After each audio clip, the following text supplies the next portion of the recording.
Pardon my French, fuck those fuckers. I've got the boys together. Join us. Welcome back again. It's been a while. It's been quite a while, actually. It's been a very long time since I've made a review. I love making reviews.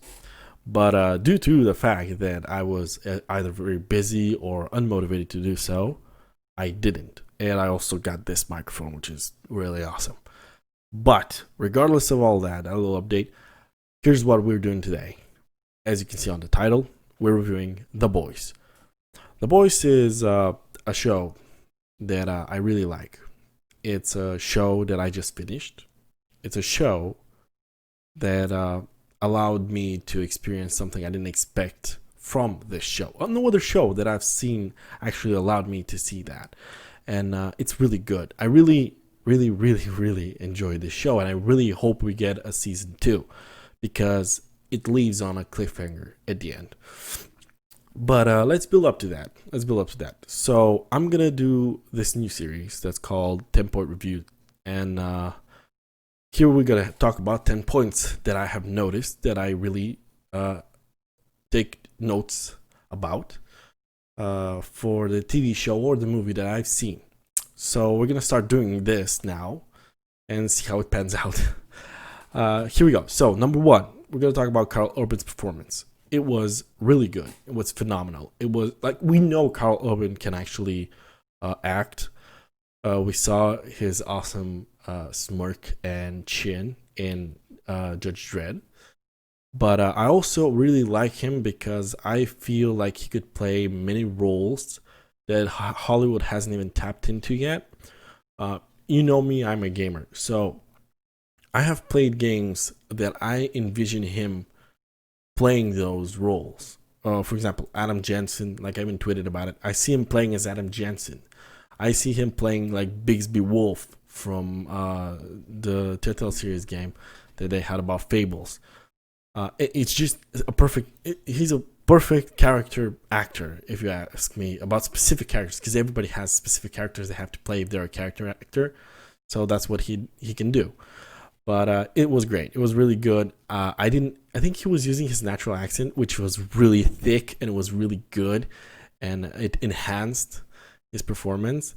And that beard, that bushy beard, man, it was so good. But his interaction with everybody, it was just great. He made every scene seem really serious, and that it had weight on the actual story. And you felt like whatever was happening was really impacting him. And the thing that he had in the back of his mind, the story that he had, was really the thing that was driving him. None of the scenes that he was in felt like he was out of character, which is what you'd expect from a really good actor. But speaking of good actors, here's the second point that I have is about the female character, Annie, Starlight. She isn't like a main character, but she is one of the main characters. If we're talking about main leads, you would think one of the villains, the female villains, is the lead, but not really, because we're talking about like real leads, and she is the real lead, Annie. I'm trying not to spoil too much, just throwing words here. She falls in love with one of the characters, and that one character is another lead. So it's really good how they establish that, the way they establish it, and the way they show that. You know, I don't really like forced narratives. I don't like agendas. But in this case, it didn't even feel like that. And I mean, obviously there isn't that there, but a lot of people would actually use those chances that were given to them to force an agenda. And by just default here, one might see it as that, but there isn't. Like, it's just a strong female character that is very independent, or rather evolves into being very independent, but tries during the story. And by the end, she manages to be independent. Like, she realizes that fuck everybody else, you know, I am me, I do what I do, I was put through all this shit, and god damn it, I'm done listening to all of you. I'm just gonna do what I really wanted to do from the beginning, and that was being a fucking superhero. And that's what ends up happening. She just forgets, like leaves everybody that's been manipulating her and just concentrates on that, and that is good. Like that's good character development. She's not like from the start this great superhero, like look at me, I'm fucking gonna go save everybody, and there is nothing to build up to. And here you do have that. You build up to her becoming her true self, which is the hero that she always wanted to become but wasn't given the chance to be. And that's also part of my third point, is the story is very coherent. It's a bit predictable at points.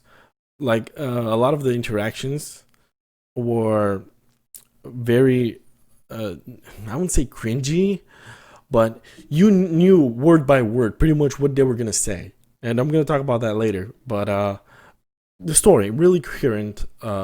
Every single plot was pretty much resolved, except for some that were left for like teases for the second season, which I understand. I get that, because and that's another bonus. You don't want to throw all your shit on the screen right away and then be like, okay, but why should I watch season 2 then, right? But yeah, we were left on a cliffhanger, which also got resolved pretty much. Like everything till then, till that cliffhanger was resolved. The cliffhanger pretty much evolved the story. That's why I say it's coherent, because you had this arc going in the first season and you had it resolved. From there, you have an evolved story that's based on that. You already had the base, set, and then you move on from there. That's good storytelling. The subplots also progressed coherently. There was no like random shit popping up like for convenience sake, except for like the end where Annie popped up at one place. It was very fucking convenient. I mean, I understand why it happened. It was kind of like teased, but like very, very vaguely. And it was like, okay, well, wait, she's here now. Wait, okay, I guess it's kind of convenient to like save this day, but that was like literally the only thing from the whole series that was like super convenient. Nothing else. And I really like that. I really like a show that doesn't force convenience just to move the plot, because that's the dumbest fucking shit. They're literally like, what's the point? It's not a coherent story then. Like, you're just popping this here because you don't know a way out, and that's the worst type of thing. But speaking about coherent stories, one of the stories that's really deep is the main bad guy's story, which is Homelander. Homelander's story. Man, that thing, it went all over the place. And at points I was like at the beginning, like even through the half the season, you were like really confused of what really was his plot.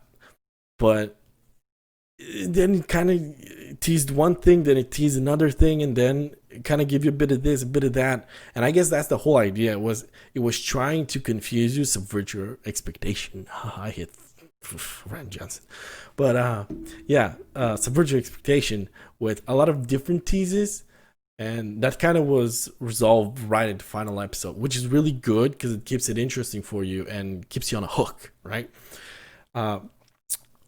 That's awesome. The performance, like the guy just nailed it. I don't know the name of the actor, I forgot, but the Homelander actor really fucking nailed it. Like, you believe the whole concept is he's pretty much a child, like Billy Batson type of thing, but it's not, directly like that.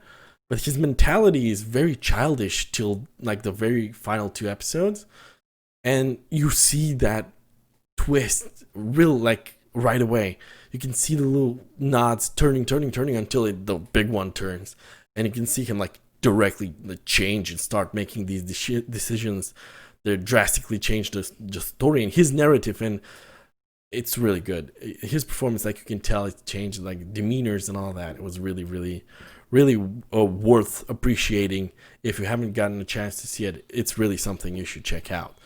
But that in itself really made me interested in the side stories, because they all correlated with each other. They're all what's the word I'm looking for? They netted itself. I don't know, but it's like on the tip of my tongue. I can't say the word. But yeah, they were really intertwined, I guess is the word, with each other. So pretty much like whenever you see one character, and with the other character trying to do the other thing, and then all of a sudden, like this other character from his arc pop up, and it's like, oh hey, oh, and all of a sudden you're in like concentrating on his arc. It's all over the place, but in a good way. It's like you expect things to follow, like a one episode follows one plot line, but that's not what happens. It follows one plot line, but then it goes the other way, and we follow that a little bit, and then we go back into the other one, and it doesn't feel confusing. It doesn't feel like it's taking you to different paces. No, it's all the same. It's going perfectly fine, which leads me to talk about point number 6. I know that was like point number 5, but this is number 6. Number 6 is about the character Deep, which is kind of the main thing that starts Annie on her journey. The Deep is like Aquaman, and he is a asshole character. He's a fucking asshole character to begin with. But at the end, by the end, you see how his character, like Homelander, who evolves into being a better, stronger character.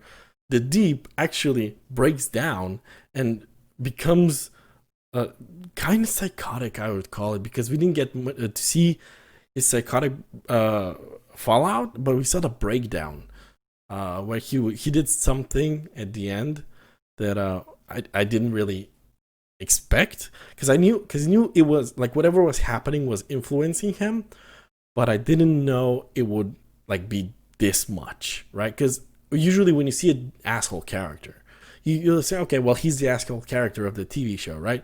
But then you see like this other side of him, and you're like, I feel kind of bad about him.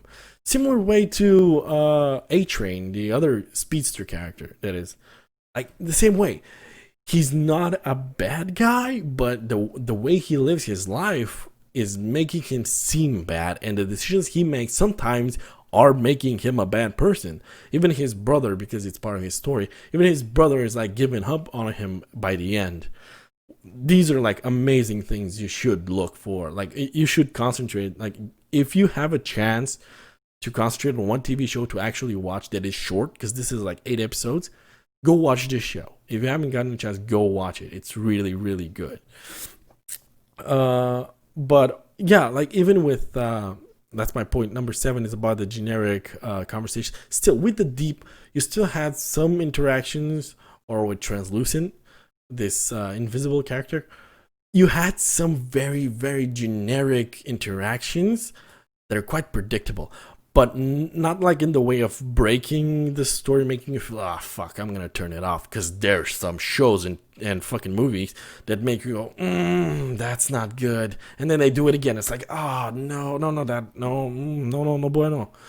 And yeah, the show doesn't do that. I mean, it has its cringe conversations and discussions, but it's nothing too bad. The French guy kind of is the most unique guy, because most of the time I can't fucking understand what he's saying, but when I do, I like what he's saying, because he's very understanding of every character that's going on, except his little feud that he has. But by the end, it's resolved, and they become really good friends with his one of the boys. Let's say that. And speaking of characters that talk, point number 8 is Black Noir. Black Noir doesn't speak. Black Noir is all black. He's a ninja, and kind of like Batman, and kind of like Rorschach, and kind of like any other one, but doesn't talk. Kind of like Spider-Man, but doesn't talk. He's really awesome, but you don't see much of him. And the one time you saw him in action, you pretty much didn't see him in action. That's what I feel like. That's the tease of it, is like he's really strong, but you don't really get to see how strong he is. So we're gonna keep it to like season 2, and which I really hope we get. Because we didn't get to see, like, he's the only character we didn't get to see really much of, or learn anything, literally nothing out of him. We got nothing for him. So I'm really looking forward to that character. He's really interesting. But speaking of characters that actually do talk, is the dynamic between, that's my point number 9, is the dynamic between the characters. They all play off each other very well. It feels, I know some dialogue is kind of, generic, but just because it's generic doesn't mean it's not natural. It feels natural, those interactions that they have with one another. Billy, the main good guy, one of the boys with the main protagonist, which is Hughie, their interactions are very, very believable, right? Because Hughie, the way he acts, he's the scared guy, but then he becomes strong, right? And by the end, you are introduced to another character, which is mentioned through the whole series. And by the end, you're introduced to this one character, and you see just how well balanced the whole act was, because they were all interacting the way Billy was acting with the other characters. So it's like mirroring each other, and those little things, those little details are really important. If you have to play them right in order to believe them.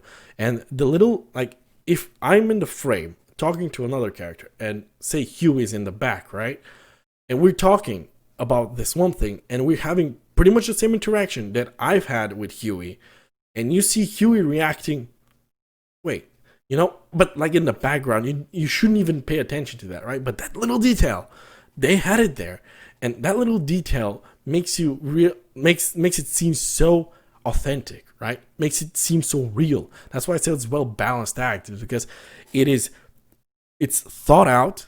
It's made you to believe that these characters actually fucking listen to what's going on, and not just like, whatever they're talking. They're probably talking about murdering me, but whatever. Right? And some shows do that, and it's really fucking stupid. But yeah, that's pretty much a lot of the things are being resolved at the end. My 10th point is that finale again is like really good. It leaves you hanging. It leaves you wanting more.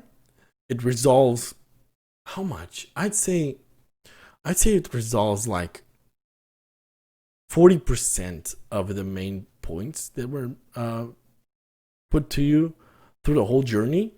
But like it still opens new doors. It solves some, but opens new doors, which is good because that's how a TV series should work, right? I haven't read the comic. I didn't know. I mean, I knew it was based on a comic, but I didn't know how big the comic was. I still don't know how big the comic is, and kind of in a way, I don't want to know, because if it's based on the comic, I don't want it spoiled. If I like the TV series, I don't want to know what's gonna happen next. But the good thing is the finale leaves you asking questions, and any good TV series should do that. And I think that's pretty much what I have to say about it. It's a TV series that if you haven't seen, you should watch. You will feel bad that it's like 8 episodes, but let me tell you, I sat down watching these 8 episodes. I watched 7. I stopped. I just watched the 8th. They don't feel like they're ending really fast. Like they're going, but they're not going really like with super speed. How most TV series feels like. You sit down, watch it. It's an hour episode. Most series you watch an 8 hour an hour episode, and it doesn't like, oh wait, shit, it's already over. I felt like 20 minutes, but this actually feels like a really like lengthy thing, which is a good thing because it's just 8 episodes. So if you haven't seen it, go watch it, enjoy it, and let me know what you think. That's my reviews for The Boys, and I hope to see you in season 2.